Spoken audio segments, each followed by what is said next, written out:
Hello, my name is Emma. Welcome to Mr. Perfect English podcasts.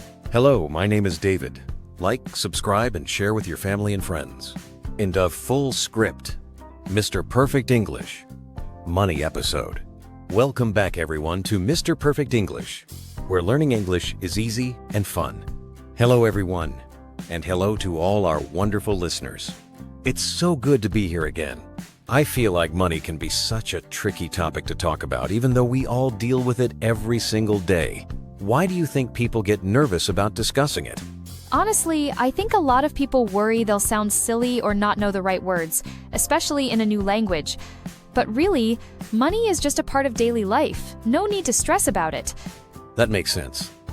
Sometimes I even hesitate to ask, like, how much is this, when I travel? But by learning some basic words, it really gets easier. Exactly. And I always tell my students, once you know how to describe what you spend money on, or how you save, it feels much less scary. Speaking of spending, let's get into some easy words people use daily. So, we all spend money on different things, like food, coffee, or even that morning bus ticket.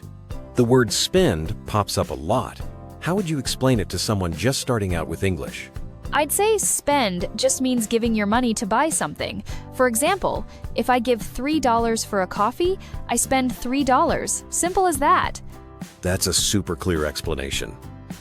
And I guess everyone has their own spending habits, right? Some people buy coffee every day, others save up for something big. Totally. And it's funny, even those little daily spends can really add up, like when you realize you've spent more on coffee in a week than you thought. But before we worry about that, maybe we should talk about what we really need to spend money on. So here's where things get interesting. The difference between needs and wants. I used to get those mixed up. How do you help people tell them apart? I usually say, needs are things you must have to live, like food, water, and a place to sleep. If you skip them, life gets tough. Wants are more like the extra treats, things that are nice but not required, like a new phone or a fancy dinner. That's a good way to put it. So, my groceries are a need, but a new video game is definitely a want. What about something like coffee? Great question. One regular coffee might be a small need for your routine, but 5 trips a day to a pricey cafe? That's sliding into want territory for sure. And knowing that difference is super helpful for managing what you spend. I never realized how important it is to spot the difference between a need and a want. It's like a little trick to help you spend less without missing out on what really matters. Absolutely. Once you get good at it, you can make better choices like deciding to cook at home instead of eating out every night. That way, you can save money for what counts. I love that. Plus, when you spend less on wants, maybe you have extra for a special treat now and then, or even just less stress about running out of cash. That's so true. And it really builds a sense of control over your money, which feels pretty empowering. Speaking of control, have you ever tried making a budget? A budget always sounded complicated to me, like it was only for people with lots of money. But from what you're saying, it's just a plan anyone can use, right? Exactly. A budget is just writing down how much money you have, what you need to spend it on, and what you want to save. No fancy math required. That actually sounds pretty doable. I could start by listing my needs and wants and seeing what I can cut out. Maybe those extra coffees. That's a perfect start. Even simple notes on your phone help. And when you see where your money goes, you can make better choices for the future. Let's try to break down some really easy steps for getting started next time. Let's start with the basics. Have you ever wondered why everyone says you should have a budget? It's really just about seeing your money coming in and going out, almost like looking at a simple map of your cash flow. That makes sense. When I finally wrote down every dollar I earned and spent, it was like shining a flashlight on my habits. Suddenly, I could see where all my money was sneaking off to each month. I've had that same moment. It's wild how clarifying it is. So, if we break it down, money in means your income, right? Like your paycheck from your job. Exactly, your salary. Maybe some side gig money or even gifts count as money in. And then, money out is everything you spend. Rent, coffee, bus fare, down to that last-minute chocolate bar at the checkout. Honestly, those tiny purchases add up faster than people expect. But figuring it all out doesn't need fancy apps or anything complicated, which actually brings us to the next step. If technology feels overwhelming, you can definitely keep things low-key. I actually started with just a notebook and a pen, 2 columns, one for money in, one for money out. Honestly, I love how old school that is. There's something satisfying about physically writing things down.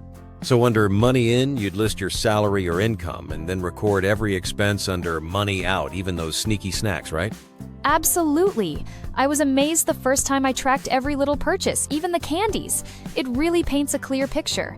Sometimes we don't realize those daily coffees add up to a big chunk of money over a month. It's eye-opening. And the cool thing is, a budget isn't about judging your choices, it's just information. Like a map, it simply shows you where you're headed, not what road you have to take. So, once you've tracked your spending for a month, you can really start to see the difference between what you need like rent or food and what you want, like movies or that fancy latte. I remember the first time I realized how much I was spending on takeout. It was almost shocking. But after seeing it on paper, I felt way more in control and even a bit excited to tweak my habits. I totally get that. Sometimes all you need is that visual nudge. And what's cool is, you don't have to cut out every want, just knowing what's what lets you decide how to balance your spending. Right, it's all about choice. That little bit of awareness makes saving feel less like a chore and more like a smart game you can win. That actually reminds me of how even small changes like making your own coffee or cooking extra dinner for lunch can add up to real savings over time. One of my favorite tricks is making a shopping list before heading to the supermarket. With a list, you're way less likely to get sidetracked by things you don't really need, like that family-size bag of cookies that somehow always calls my name. That's so relatable. Having a plan for your groceries is like having a mini budget for your shopping trip. It keeps you focused and helps you avoid those tempting extras. Plus, it's super satisfying to stick to your list and see your spending shrink at the checkout. And when you combine that with cooking at home and skipping a few coffees out, suddenly you're saving money without feeling deprived. It's amazing how little habits can transform your financial picture. And if you turn it into a fun challenge like, how much can I save this week? It almost becomes a game. Let's talk about goals, because saving just for the sake of saving can feel boring. But when you're working towards something specific, like a trip or a new phone, it's way more motivating. Totally. I once taped a picture of a beach on my wall, and every time I wanted to buy something impulsive, that photo reminded me of my goal. Suddenly, skipping dessert didn't feel like missing out, it felt like progress.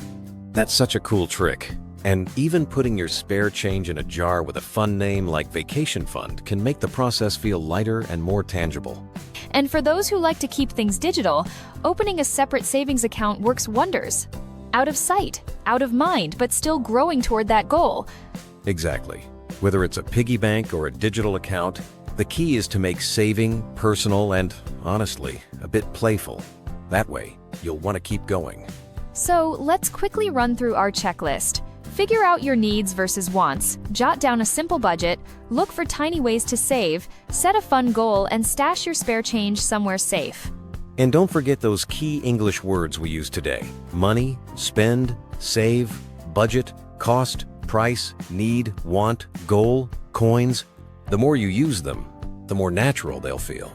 We'd genuinely love to hear your ideas too. Maybe you have a creative tip for saving or a dream goal you're working toward. Share them with us and get some English writing practice at the same time. And if you found this episode helpful, tell a friend or leave us a comment. The more people join in, the more fun and helpful this community will get. Let's help everyone learn English and manage their money in a fun and easy way. Thank you so much for listening today. It was a pleasure being with you. Until next time, goodbye, everyone. See you in the next episode of Mr. Perfect English.